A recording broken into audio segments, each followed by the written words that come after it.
ओम शांति। बाबांकर महावाक्य आज डेट 29 जुलाई 2026। प्राप्त मुरली ओम शांति बापदादा। बाबा कहते मीठे बच्चे निजर स्वधर्म स्थित होई स्नेहर सहित परस्पर को ओम शांति कुह। यह मध्य परस्पर को सम्मान देवा अटे। बाबा आज प्रश्न पचारुचंती भक्ति रे मध्य भगवान को भोग लगाई थांती। एठारे तुमे पिला माने मध्य भोग लगाउछ। एही प्रथा काहेकि रहिछि? बाबा पचारुचंती। उत्तर काहेकि ना एहा मध्य बाबांकर सम्मान रखिबा अटे। जदियो तुमे जानिछ जे शिव बाबा निराकार अटंती, अभक्त अटंती, खाऊ नाहांती, किंतु भावना तो पहुंचुछि ना। समस्तंगर सद्गति दाता पतित पावन बाबा अटंती। तेणु निश्चय भगवान को उद्देश्य रे भोग लगाइबा दरकार। तेणु आमे लगाउछंती। गीत हमारे तीर्थ न्यारा है। ओम शांति। पिला मानक हृदय रे मध्य आसुछि ओम शांति। जेपरि काहाको नमस्ते कुहा जाय थाए, तेबे से मध्य प्रति बदल रे नमस्ते कहि थांती। एठारे बाबा कहउछंती ओम शांति। तेणु सबु संतान माने एहांकर बा ब्रह्माकर आत्मा सहित समस्तंगर हृदय को आसीबो ओम शांति। अर्थात आमे आत्मा शांत स्वरूप अटे। प्रत्येकर तो देवा दरकार ना। प्रत्येकर उत्तर दबा दरकार। एहा प्रति उत्तर दबा हैला ना। अन्य केही अर्थ सहित एपरि कहि पारिबे नाही। ज्ञान सूर्य बाबा मध्य कहउछंती ओम शांति। ज्ञान चंद्रमा मध्य कहउछंती ओम शांति। ज्ञान तारका माने मध्य कहउछंती ओम शांति। तारका मध्य रे समस्ते आसी गले। एबे तुमे पिला माने निज स्वधर्म विषय रे जानुछ जे आमे आत्मा शांत स्वरूप अटे एवं शांतिधाम निवासी अटो। तुमरा एही निश्चय होईछि भल्ल भाबरे तुमे आत्मा को जानिछ। वास्तव रे कुहा जाय थाए मध्य महान आत्मा, पापात्मा, पुण्य आत्मा, धर्मात्मा। आत्मा ही गोटिए शरीर छाड़ी आउ गोटिए नेउछि। किंतु आत्मार यथार्थ परिचय केही जानि नाहांती। आमे आत्मा बहुत छोट अटो। 84 जन्म अभिनय करुछु। एक कथा ना तुमको जଣା थिला ना आउ केही जानिछंती। एबे तुमे पिला माने सम्मुख रे बसिछ। हां बाबा कहउछंती एबे तुमे काहेकि ना आमे बाबांक सामने रे बसचंती। बाबा हमको पाठ पढौचंती। आमे ताको ध्यान पूर्वक सुनुचंती। तो ताको चिंतन करने द्वारा यार रहस्य आमे बुझी पारुचंती। बाबा को निजर करुछ। पिला माने बाबा को निजर करुछंती वर्षा नबा पाए। तुमे माने जानिछ आम आत्मा मानकर बेहदर पिता एही ब्रह्मा का शरीर रे आसीछंती। ब्रह्मा का शरीर रे आसी आदि सनातन देवी देवता धर्मर स्थापना करुछंती। कल्प पूर्वर मध्य आदि सनातन देवी देवता धर्म अर्थात सूर्यवंशी राधाने स्थापन होइथिला। एही स्थापनार कार्य कल्प कल्प बाबा ही करुछंती। जहां को भगवान कहा जाउछि। भगवान बाबांक ठारू समस्ते मागुछंती जे हे दुख हरण करी सुख दियो। जेबे सुख मिली जाउछि सेते बेले मागिबार आवश्यकता पडु नाही। एठारे मागुछंती काहेकि ना दुख रहिछि। सेठारे किछि भी मागिबार आवश्यकता नथिबो। काहेकि ना बाबा सब किछि देई करी जाई थांती। सेथि पई सत्य जुगरे केही भी बाबा को मने पकांती नाही। किंतु बाबा बुझाउछंती जे पिला मानको मो सुख धामर मालिक कराउछि। तुमे पिला माने जानिछ एही बाबांक ठारू आमे पुणी थरे सुख धामर वर्षा नेउछु। बेहदर बाबांक ठारू बेहदर सुख नेउछु। तुमको बुझा जाउछि जे भक्ति मार्ग किपरि चालुछि। ମନୁଷ୍ୟ ସୃଷ୍ଟି ରୂପୀ ବୃକ୍ଷର ଉତ୍ପତ୍ତି, ପାଳନା ଏବଂ ସଂହାର କିପରି ହେଉଛି ଅଥବା ଡ୍ରାମାର ଆଦି ମଧ୍ୟ ଅନ୍ତ କଣ? ଏହା ହେଲା ସାକାରୀ ଦୁନିଆ, ତାହା ହେଉଛି ନିରାକାରୀ ଦୁନିଆ। ପିଲାମାନେ ବୁଝିଗଲେଣି ଯେ ଆମେ ପୁରା ଅଧା କଳ୍ପ ଭକ୍ତି କରିଛୁ। ଏବେ କଳିଯୁଗର ଅନ୍ତ ସମୟ, ସଙ୍ଗମ ଯୁଗରେ ହିଁ ବର୍ଷା ମିଳୁଛି। ଏକଥା ପିଲାମାନଙ୍କୁ ଭଲ ଭାବରେ ବୁଝିବା ଦରକାର। ଏବେ ଆମେ ସଙ୍ଗମ ଯୁଗରେ ଅଛୁ, ଏକଥା ତୁମେ ପିଲାମାନେ ହିଁ ବୁଝୁଛ। ଏକଥା ଅନ୍ୟମାନେ କେହି ବୁଝିପାରିବେ ନାହିଁ ଯେ ଯୋ ପର୍ଯ୍ୟନ୍ତ ତୁମେ ସେମାନଙ୍କୁ ପରିଚୟ ନ ଦେଇଛ। ନିଶ୍ଚୟ ସେ ସଙ୍ଗମ ଯୁଗରେ ଆସୁଛନ୍ତି, ଯେତେବେଳେ ପୁରୁଣା ଦୁନିଆ ବଦଳି ନୂଆ ହେଉଛି। ଏହା ସାରା ପୁରୁଣା ଦୁନିଆ ଅଟେ।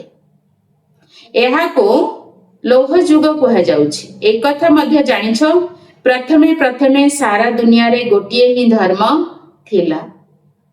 ନୂଆ ଦୁନିଆରେ କେବଳ ଭାରତ ରାଷ୍ଟ୍ର ହିଁ ରହିବ। ସେଠାରେ କମ୍ ମନୁଷ୍ୟ ରହିବେ। ନୂଆ ଦୁନିଆକୁ ହିଁ ସ୍ୱର୍ଗ କୁହାଯାଉଛି। ଏଥିରୁ ସିଦ୍ଧ ହେଉଛି ଯେ ନୂଆ ଦୁନିଆରେ ନୂଆ ଭାରତ ଥିଲା। ଏବେ ପୁରୁଣା ଦୁନିଆରେ ପୁରୁଣା ଭାରତ ରହିଛି। ଗାନ୍ଧୀ ମଧ୍ୟ କହୁଥିଲେ ନୂଆ ଦୁନିଆ ନୂଆ ଭାରତ ହେଉ, ନୂଆ ଦିଲ୍ଲୀ ହେଉ। ଏକଥା କିଏ କହୁଥିଲେ? ଗାନ୍ଧୀ ବାପୁଜୀ କହୁଥିଲେ। ଏବେ ନୂଆ ଭାରତ ଅଥବା ନୂଆ ଦିଲ୍ଲୀ ନାହିଁ। ନବ ଭାରତରେ ତ ଏହି ଲକ୍ଷ୍ମୀ ନାରାୟଣଙ୍କର ରାଜ୍ୟ ଥିଲା। ଏବେ ସେହି ଭାରତରେ ରାବଣ ରାଜ୍ୟ ଚାଲିଛି। ଏକଥା ମଧ୍ୟ ଲେଖିବା ଦରକାର। ନୂଆ ଦୁନିଆ ନୂଆ ଦିଲ୍ଲୀ, ଅମୁକ ସମୟରୁ ଅମୁକ ସମୟ ପର୍ଯ୍ୟନ୍ତ ଏହାଙ୍କର ରାଜ୍ୟ ଚାଲୁଛି। ଏକଥା ମଧ୍ୟ ସିଏ ବୁଝାଇ ପାରିବେ ଯିଏ ନୂଆ ଦୁନିଆ ତିଆରି କରୁଛନ୍ତି। ବ୍ରହ୍ମାଙ୍କ ଦ୍ୱାରା ନୂଆ ଦୁନିଆ ସ୍ୱର୍ଗ ସ୍ଥାପନ କରୁଛନ୍ତି। ଯେଉଁ ସ୍ୱର୍ଗର ବର୍ଷା ନେବା ପାଇଁ ତୁମେ ଆସୁଛ, ବାବା ତୁମକୁ ଯୁକ୍ତି ବତାଉଛନ୍ତି ଅଥବା ପୁରୁଷାର୍ଥ କରାଉଛନ୍ତି। ସମ୍ମୁଖରେ ବି ମିଶିବା ପାଇଁ ଆସୁଛ ଅଥବା ସେଠାରେ ବସି ମଧ୍ୟ ପାଠ ପଢୁଛ। ଇଚ୍ଛା ହେଉଛି ସମ୍ମୁଖରେ ମିଶିବା ପାଇଁ। ମନୁଷ୍ୟ ମନୁଷ୍ୟ ସହିତ ସମ୍ମୁଖରେ ମିଶିଥାନ୍ତି। ଏଠାରେ ତୁମେ କହୁଛ ଆମେ ଶିବ ବାବାଙ୍କ ସହିତ ମିଶିବାକୁ ଯାଉଛୁ। କହୁଛନ୍ତି ସେ ତ ନିରାକାର ଅଟନ୍ତି ନା, ଆମେ ଆତ୍ମା ମଧ୍ୟ ନିରାକାର ଅଟୁ।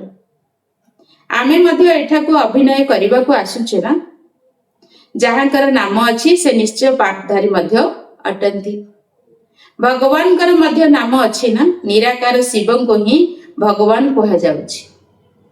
ଆଉ କାହାକୁ ଭଗବାନ କହିବେ ନାହିଁ। ଭଗବାନ ନିରାକାର ବୋଲି ଗାୟନ କରାଯାଇଥାଏ। ତାଙ୍କର ପୂଜା ହେଉଛି। ଆତ୍ମା ମାନଙ୍କର ମଧ୍ୟ ପୂଜା ହେଉଛି। ରୁଦ୍ର ଯଜ୍ଞ ରଚନା କରୁଛନ୍ତି ନା, ସେମାନେ ମାଟିର ଶାଲିଗ୍ରାମ ତିଆରି କରୁଛନ୍ତି। ପଥରରେ କର ବା ମାଟିରେ କର, ମାଟିରେ କରି ଭାଙ୍ଗିବା ଏବଂ ପୁଣି ତିଆରି କରିବା ସହଜ ହୋଇଥାଏ। ଦୁନିଆ ତ ଏହି କଥାକୁ ଜାଣି ନାହାନ୍ତି। ରୁଦ୍ର ଯଜ୍ଞରେ କେତେ ଆତ୍ମା ମାନଙ୍କର ପୂଜା କରିପାରିବେ? ପିଲାମାନେ ତ ଢେର ଅଛନ୍ତି। ସବୁ ଭକ୍ତ ଭଗବାନଙ୍କର ସନ୍ତାନ ଅଟନ୍ତି। ତାଙ୍କୁ ମନେ ପକାଉଛନ୍ତି। ବାବା ବୁଝାଉଛନ୍ତି ଶିବ ବାବା ଭାରତକୁ ଆସୁଛନ୍ତି।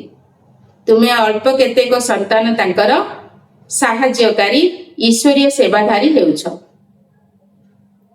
ତୁମର ହିଁ ପୂଜା ଭକ୍ତି ମାର୍ଗରେ ଶାଲିଗ୍ରାମ ତିଆରି କରି କରୁଛନ୍ତି। ଯେଉଁମାନେ ଯଜ୍ଞ କରୁଛନ୍ତି ସେଥିରେ ଛୋଟ ଯଜ୍ଞ ମଧ୍ୟ ହୋଇଥାଏ, ବଡ଼ ମଧ୍ୟ ହୋଇଥାଏ। ବଡ଼ ଧନୀ ଲୋକେ ବଡ଼ ଯଜ୍ଞ ରଚନା କରିଥାନ୍ତି। ଲକ୍ଷ ଲକ୍ଷ ଶାଳଗ୍ରାମ ତିଆରି କରିଥାନ୍ତି। ଛୋଟ ଯଜ୍ଞ ହେବ ତ 5-10 ହଜାର ଶାଳଗ୍ରାମ ତିଆରି କରିବେ। ଯେପରି ଧନୀ ସେହିପରି ଯଜ୍ଞ ଓ ପୁଣି ସେତିକି ଶାଳଗ୍ରାମ ତିଆରି କରିଥାନ୍ତି। ଗୋଟିଏ ଶିବଲିଙ୍ଗ ଆଉ ବାକି ସବୁ ଶାଳଗ୍ରାମ ତିଆରି କରିଥାନ୍ତି। ପୁଣି ସେତିକି ବ୍ରାହ୍ମଣ ମଧ୍ୟ ଆବଶ୍ୟକ। ଅନେକ ଯଜ୍ଞ ମଧ୍ୟ ଦେଖିଥିବେ। ତୁମେ ଜାଣିଛ ବାବା ଆମେ ପିଲାମାନଙ୍କର ସେବା କରୁଛନ୍ତି। ଆମେ ପୁଣି ଅନ୍ୟମାନଙ୍କର ସେବା କରୁଛୁ। ସେଥିପାଇଁ ଆମର ପୂଜା ହେଉଛି। ଆତ୍ମା କହୁଛି ବାବା ଆପଣ ତ ସର୍ବଦା ପୂଜ୍ୟ ଅଟନ୍ତି, ଆମକୁ ମଧ୍ୟ ପୂଜ୍ୟ କରାଉଛନ୍ତି। ତୁମେ ପୂଜ୍ୟ ଆତ୍ମା ଶରୀର ନେଲେ କହିବେ ପୂଜ୍ୟ ଦେବୀ ଦେବତା। आत्मा ही पूज्य अथवा पूजारी होइथाए। बाबा थरे मात्र आसुछंती, पुणी केते बाबा आत्मा मानकु पाठ पढ़ाइबे? एपरि होई पारिबो नाही। आत्मा ही शुणुछि, जेपरि आत्मा शरीर द्वारा शुणी थाए, सेहीपरि परमपिता परमात्मा सुप्रीम आत्मा मध्य शरीर आधार नहीं एहांक द्वारा शुणुछंती। एहांक द्वारा तुमको राजयोग शिखाउछंती। तांकर तो निजर शरीर नाही। ब्रह्मा विष्णु शंकरंकर मध्य निजर सूक्ष्म शरीर रहिछि, किंतु बाबांकर शरीर नाही। एठारे तो समस्तंकर निज निजर शरीर अछि। एहा हेउछि साकारी दुनिया। शिव बाबा हेउछंती निराकार। से ज्ञानर सागर, सुखर सागर, प्रेमर मध्य सागर अटंती। से आसी समस्तंकु पतितरु पवित्र कराउछंती। एथिरे प्रेरणार कौनसी कथा नाही। मते जदि प्रेरणा द्वारा पवित्र कराइबार थांदा, तेबे पुणी एठाकु आसी रथ नेबार कौन दरकार थिला? शिवंक मंदिर आगरे वृषभ रखी थांती। मनुष्य मानकर बुद्धि बिल्कुल ही पत्थर बुद्धि होई जाइथिबा कारणरु किछि हेले भी बुझु नाहंती। सेही भली शिवंक आगरे षंढ काहींकी रखुछंती? गोशाला नाम शुणिथिबारु वृषभ रखी देइछंती। तेबे वृषभ उपरे किए सवारी करिथिले? श्रीकृष्ण का आत्मा तो सत्य जुगरे रहिबो। तांकर कौन दरकार अछि जे से पशु उपरे बसिबे? किछि हेले मध्य बुझु नाहंती। सेही भली द्रौपदी मध्य जणे नथिले, ढेर अछंती जेउ माने कि भगवान को डाकुछंती।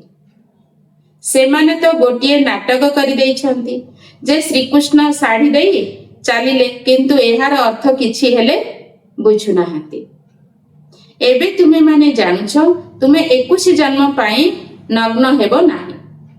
जेउठार कथा केउठाकु बाबा कहउचंदी, केउठार कथा केउठाकु नै जाइछंती। भक्ति मार्ग रे असरंती कहानी रहिछि। कहंती एही कथा आदि सबो अनादि अटे। पूर्ण जन्म नहीं शुणी आसुछंती। अनादि मध्य केबे ठारू आरंभ हैला किछि जानि नाहंती। एक कथा मध्य जानि नाहंती जे रावण राज्य केबे ठारू आरंभ हेउछि। एहार कौनसी वर्णना नाही। तुमे केते सेवा करूछ? सूर्य चंद्र तारा आदि सबु बेले रहिछंती। सत्य जुगरे मध्य रहिबे, एबे मध्य अछंती। तांकर अदल बदल हेउ नाही। तुमे एबे निमित्त होइछ भारत को पुणी थरे अंधकारु बाहर करी आलोक को आनिबा पाए। भक्ति मार्ग को अंधकार कहा जाउछि। तुमर महिमा अछि। तुमे धरित्रीर तारा अट। तारा अछि तो चंद्र सूर्य मध्य रहिबा दरकार। एहा हेउछि तुमर रुहानी तीर्थ। तुमे एपरि यात्रा करुछ जेउठारु पुणी एही मृत्यु लोक को आसीबो नाही। वर्तमान एहा मृत्यु लोक अटे, पुणी एही ठारे ही अमर लोक हेबो। द्वापरर मृत्यु लोक आरंभ हेउछि। एबे तुमे सत्य सत्य अमर कथा शुणुछ अमर लोक को जीवा पाई। तुमे जानिछ जे आम आत्मा मानकर यात्रा सबुठारु अलगा। तुमे एठारे बसी यात्रा करिबा पाई पुरुषार्थ करुछ। बाबांको स्मृति द्वारा ही तुमर विकर्म विनाश हेबो। मनुष्य माने जेउ यात्रा करिथांती ता द्वारा विकर्म विनाश हेउछि केउठी होइथाय? मद्यपान करिवार अभ्यास मनुष्य मानकर एपरि थाए जे यात्रा करिबा समय रे मध्य निश्चय लुचाई करी नै थांती। आजि काली तो यात्रा करिबा समय रे बहुत विकारग्रस्त हेउछंती। समस्ते तो पतित अटंती ना। जेपरि ब्राह्मण पतित अटंती, सेहीपरि यात्री माने मध्य पतित होइथांती। पंडा माने यात्रा कराई थांती, किंतु से माने पवित्र नुहंती। तुमे तो पवित्र रहुछ। ତୁମେ ହିଁ ସଚ୍ଚା ବ୍ରାହ୍ମଣ ଅଟ। ତୁମର ଆତ୍ମା ପବିତ୍ର ରହୁଛି। ଯୋଗର ଯାତ୍ରା କରିବା ଦ୍ୱାରା ହିଁ ତୁମେ ପବିତ୍ର ହେଉଛ। ତୁମକୁ ସତ ପ୍ରଧାନ ହେବାକୁ ପଡ଼ିବ। ବାବା ବାରମ୍ବାର ଲେଖୁଛନ୍ତି, ମିଠେ ବଚ୍ଚେ, ଏହା ଶିବ ବାବା ଆତ୍ମା ମାନଙ୍କୁ ଲେଖିଲେ, ମତେ ମନେ ପକାଅ, ତେବେ ତୁମେ ସତ ପ୍ରଧାନ ବନିଯିବ। ତମ ପ୍ରଧାନରୁ ସତ ପ୍ରଧାନ ହୋଇ ସତ ପ୍ରଧାନ ଦୁନିଆର ମାଲିକ ହୋଇଯିବ। ବାସ୍ ଏହି ଗୋଟିଏ ନିର୍ଦ୍ଦେଶ ହେଲା ମୁଖ୍ୟ। କେତେ ସହଜ ଅଟେ। ବାବାଙ୍କ ସ୍ମୃତି ଦ୍ୱାରା ହିଁ ବିକର୍ମ ବିନାଶ ହେବ। ନହେଲେ ବିକର୍ମ ବିନାଶ ହେବ ନାହିଁ, ପୁଣି ଦଣ୍ଡ ଭୋଗ କରିବ। ବାବା ତ କହୁଛନ୍ତି, ତୁମେ ଯେଉଁଆଡ଼େ ବି ଯାଅ ରୋଜଗାର କରିପାରିବ। ଉଠ ବସ ଯାଅ, କେବଳ ବାବାଙ୍କୁ ମନେ ପକାଇଥାଅ। ଏଥିରେ ତୁମର ରୋଜଗାର ହେବ। ପିଲାମାନଙ୍କ ପାଇଁ ତ ଆହୁରି ସହଜ। ଏଥିରେ ଧ୍ୟାନ ଦେବାର କଥା ହିଁ ନାହିଁ। ଶ୍ରୀନାଥଙ୍କ ମନ୍ଦିରରେ ଶ୍ରୀନାଥଙ୍କ ସ୍ମୃତିରେ ବସିଥାନ୍ତି, ଭୋଗ ଲଗାଇଥାନ୍ତି। ତାହା ତ ପଥରର ମୂର୍ତ୍ତି ଅଟେ ନା। ଭୋଗ କାହାକୁ ଲଗାଇବା ଦରକାର? ଅଧିକାରୀ ତ ଏକମାତ୍ର ଶିବ ବାବା ହିଁ ଅଟନ୍ତି। ସେ ହେଲେ ସମସ୍ତଙ୍କର ସଦ୍ଗତି ଦାତା, ପତିତ ପାବନ। ବାବା କହୁଛନ୍ତି, ମୁଁ କିଛି ସ୍ୱୀକାର କରୁନାହିଁ। ତୁମେ ମୋ ଉପରେ କ୍ଷୀର ବି ପାଣି ବି ମିଶାଇ ଢାଳୁଛ, ଭୋଗ ଲଗାଉଛ କାହିଁକି? ମୁଁ ତ ନିରାକାର ଅଭକ୍ତ ଅଟେ। ମୋର କି ପୂଜା କରୁଛ? ମୋ ଆଗରେ ଭୋଗ ରଖୁଛ, କିନ୍ତୁ ଭକ୍ତମାନେ ଭୋଗ ଲଗାଇଲେ ସେଇମାନେ ହିଁ ବାଣ୍ଟି କରି ଖାଇଲେ। ତୁମେ ଜାଣିଛ ଶିବ ବାବାଙ୍କୁ ଭୋଗ ତ ନିଶ୍ଚୟ ଲଗାଇବାକୁ ହେବ, ପୁଣି ବାଣ୍ଟି କରି ତୁମେ ଖାଉଛ। ଏହା ଯେପରି କାହାର ସମ୍ମାନ ରଖିବା ଅଟେ। ଆମେ ଶିବ ବାବାଙ୍କୁ ଭୋଗ ଲଗାଉଛୁ, ଶିବ ବାବାଙ୍କର ଭଣ୍ଡାର ଅଟେ ନା। ଯାହାଙ୍କର ଭଣ୍ଡାର ଅଟେ ତାଙ୍କୁ ନିଶ୍ଚୟ ଭୋଗ ଲଗାଇବାକୁ ପଡ଼ିବ। ଯଦିଓ ତୁମେ ଭୋଗ ଲଗାଉଛ, ତୁମେ ପିଲାମାନେ ହିଁ ଖାଉଛ। ଏହି ବ୍ରହ୍ମା ଖାଉଛନ୍ତି, ମୁଁ ଖାଉନାହିଁ। ବାକି ବାସ୍ନା ତ ଆସିବ ନା। ବହୁତ ଭଲ ଭୋଗ ତିଆରି କରିଛ। କହିବା ପାଇଁ କର୍ମେନ୍ଦ୍ର ତ ଅଛି ନା। ଏହି ବ୍ରହ୍ମା ଖାଇପାରିବେ, ଏହି ଶରୀର ତ ତାଙ୍କର ଅଟେ। ମୁଁ କେବଳ ଏହାଙ୍କ ଶରୀରରେ ଆସି ପ୍ରବେଶ କରୁଛି। ତାଙ୍କର ମୁଖ ହିଁ କାମରେ ଲଗାଉଛି, ତୁମ ପିଲାମାନଙ୍କୁ ପତିତରୁ ପାବନ କରିବା ପାଇଁ। ଗୋମୁଖ ମଧ୍ୟ କହୁଛନ୍ତି ନା। ବାସ୍ତବରେ ଗୋମାତା ମଧ୍ୟ ଏହି ବ୍ରହ୍ମା ଅଟନ୍ତି। ତୁମେ ଜାଣିଛ, ଏହାଙ୍କ ଦ୍ୱାରା ହିଁ ତୁମମାନଙ୍କୁ ପୋଷ୍ୟ କରୁଛନ୍ତି। ଇଏ ମାତା ପିତା ଉଭୟ ଅଟନ୍ତି। କିନ୍ତୁ ମାତାମାନଙ୍କୁ ସମ୍ଭାଳିବ କିଏ?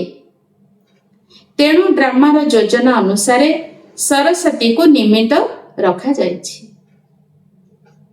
ମାତା ଗୁରୁଙ୍କର ମହିମା ମଧ୍ୟ ଦରକାର ନା। ଇଏ ତ ପ୍ରଥମ ନମ୍ବର ଗୁରୁ। ଗୁରୁ ହେବାରେ ପ୍ରସିଦ୍ଧ ଅଟନ୍ତି। ଗୁରୁ ବ୍ରହ୍ମା କୁହନ୍ତି ମଧ୍ୟ, ଯେପରି ପିତା ସେହିପରି ସନ୍ତାନ। ତୁମେ ବ୍ରାହ୍ମଣ ମଧ୍ୟ ସଚ୍ଚା ଗୁରୁ ହେଉଛ। ସମସ୍ତଙ୍କୁ ସ୍ୱର୍ଗର ସଚ୍ଚା ରାସ୍ତା ବତାଉଛ। ଆତ୍ମା ହିଁ ମୁଖ ଦ୍ୱାରା ରାସ୍ତା ବତାଉଛି, ଯେ ମନ୍ମନା ଭବ ମଧ୍ୟାଜି ଭବ। ପିତା ମାତା ଏବଂ ସନ୍ତାନ ମାନେ ସମସ୍ତେ ସେହି ରାସ୍ତା ବତାଉଛନ୍ତି। ଏଠାରେ ତୁମେ ସମ୍ମୁଖରେ ବସିଛ, ସେଥିପାଇଁ ମନେ ରହୁଛି। ପୁଣି ଘରକୁ ଗଲେ ବହୁତ ପିଲା ଭୁଲି ଯାଉଛନ୍ତି। ଏଠାରେ ଆନନ୍ଦ ଲାଗୁଛି ଯେ ଆମେ ବାବାଙ୍କ ପାଖକୁ ଆସିଛୁ।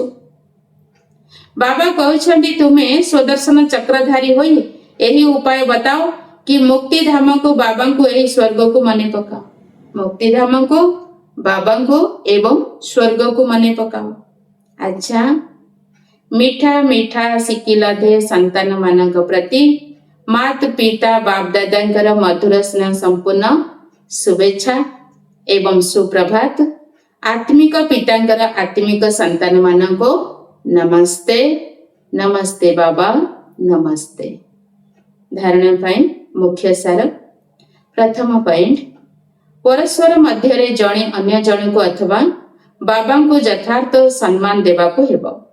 ଯଦିଓ ବାବା ଅଭକ୍ତ ଅଟନ୍ତି, କିନ୍ତୁ ଯାହାଙ୍କର ଭଣ୍ଡାରରୁ ତୁମର ପାଳନା ହେଉଛି ତାଙ୍କୁ ପ୍ରଥମେ ନିଶ୍ଚୟ ସ୍ୱୀକାର କରାଇବାକୁ ହେବ। ବାବା କହୁଛନ୍ତି ପରସ୍ପର ମଧ୍ୟରେ ଜଣେ ଅନ୍ୟ ଜଣଙ୍କୁ ଅଥବା ବାବାଙ୍କୁ ଯଥାର୍ଥ ସମ୍ମାନ ଦେବାକୁ ହେବ। ଯଦିଓ ବାବା ଅଭକ୍ତ ଅଟନ୍ତି କିନ୍ତୁ ଯାହାଙ୍କର ଭଣ୍ଡାରରୁ ତୁମର ପାଳନା ହେଉଛି ତୁମେ ତାଙ୍କୁ ପ୍ରଥମେ ନିଶ୍ଚୟ ସ୍ୱୀକାର କରାଇବାକୁ ହେବ। ଭୋଗ। ନମ୍ବର 2, ପୂଜନୀୟ ହେବା ପାଇଁ ଈଶ୍ୱରୀୟ ସେବାଧାରୀ ହେବାକୁ ପଡ଼ିବ। ବାବାଙ୍କ ସାଥିରେ ସେବାରେ ସହଯୋଗୀ ହେବାକୁ ପଡ଼ିବ। ଯେବେ ଆତ୍ମା ଏବଂ ଶରୀର ଉଭୟ ପବିତ୍ର ହେବେ ତେବେ ଯାଇ ତୁମର ପୂଜା ହେବ। ଆଜିର ବରଦାନ, ନିଜ ପ୍ରତି ବା ସର୍ବ ଆତ୍ମାଙ୍କ ପ୍ରତି ଲଭଫୁଲ ଅର୍ଥାତ୍ ତିନି ନିଷ୍ଠ ରହୁଥିବା ଲଭ୍ ମେକର ଅର୍ଥାତ୍ ନିୟମର ନିର୍ମାତା ତଥା ନବ ବିଶ୍ୱ ନିର୍ମାତା ଭବ।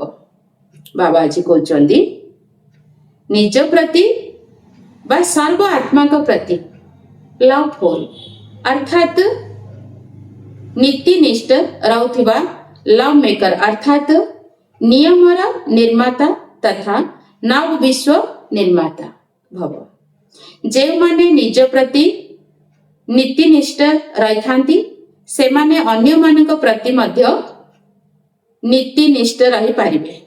ଯେ ନିଜ ପାଇଁ ନୀତି ନିୟମରେ ରହୁଛନ୍ତି ସେ ଅନ୍ୟ ପାଇଁ ମଧ୍ୟ ନୀତି ନିୟମରେ ରହିପାରିବେ। ଯେଉଁମାନେ ନିଜ ନିୟମ ଭଙ୍ଗ କରିଥାନ୍ତି ସେମାନେ ଅନ୍ୟମାନଙ୍କ ଉପରେ ମଧ୍ୟ ନିୟମ ଲାଗୁ କରିପାରିବେ ନାହିଁ। ଆମେ ଭୁଲ କରୁଥିବା ତେବେ ଆମେ ଅନ୍ୟକୁ କେବେ ଭୁଲ କରନି କହିପାରିବା ନାହିଁ। ସେଥିପାଇଁ ନିଜେ ନିଜକୁ ଦେଖ ଯେ ସକାଳ ଠାରୁ ରାତି ପର୍ଯ୍ୟନ୍ତ ମନର ସଂକଳ୍ପରେ, ବାଣୀରେ, କର୍ମରେ, ସମ୍ପର୍କରେ ବା ପରସ୍ପରକୁ ସହଯୋଗ ଦେବାରେ ବା ସେବାରେ ଯେଉଁଠି ବି ମୋ ଦ୍ୱାରା ନିୟମ ଭଙ୍ଗ ହେଉନାହିଁ ତ। ଯେଉଁମାନେ ନୀତି ବା ନିୟମର ନିର୍ମାତା ଅଟନ୍ତି ସେମାନେ କେବେ ବି ନିୟମ ଭଙ୍ଗ କରିପାରିବେ ନାହିଁ। ତେଣୁ ଯେଉଁମାନେ ବର୍ତ୍ତମାନ ସମୟରେ ନୀତି ନିର୍ମାତା ହୋଇଥାନ୍ତି ସେଇମାନେ ହିଁ ଶାନ୍ତି ସ୍ଥାପନକର୍ତ୍ତା ଏବଂ ନବ ବିଶ୍ୱ ନିର୍ମାତା ହୋଇଯାଇଥାନ୍ତି। ଆଜିର ସ୍ଲୋଗାନ, କର୍ମ କରୁଥିଲେ ମଧ୍ୟ କର୍ମର ଭଲ ବା ମନ୍ଦ ପ୍ରଭାବରେ ପ୍ରଭାବିତ ନ ହେବା ହିଁ କର୍ମାତୀତ ହେବା। ଆଜିର ସ୍ଲୋଗାନ, କର୍ମ କରୁଥିଲେ ମଧ୍ୟ କର୍ମର ଭଲ ବା ମନ୍ଦ ପ୍ରଭାବରେ ପ୍ରଭାବିତ ନ ହେବା ହିଁ କର୍ମାତୀତ ଭବ। ଆଚ୍ଛା, ଓମ୍ ଶାନ୍ତି।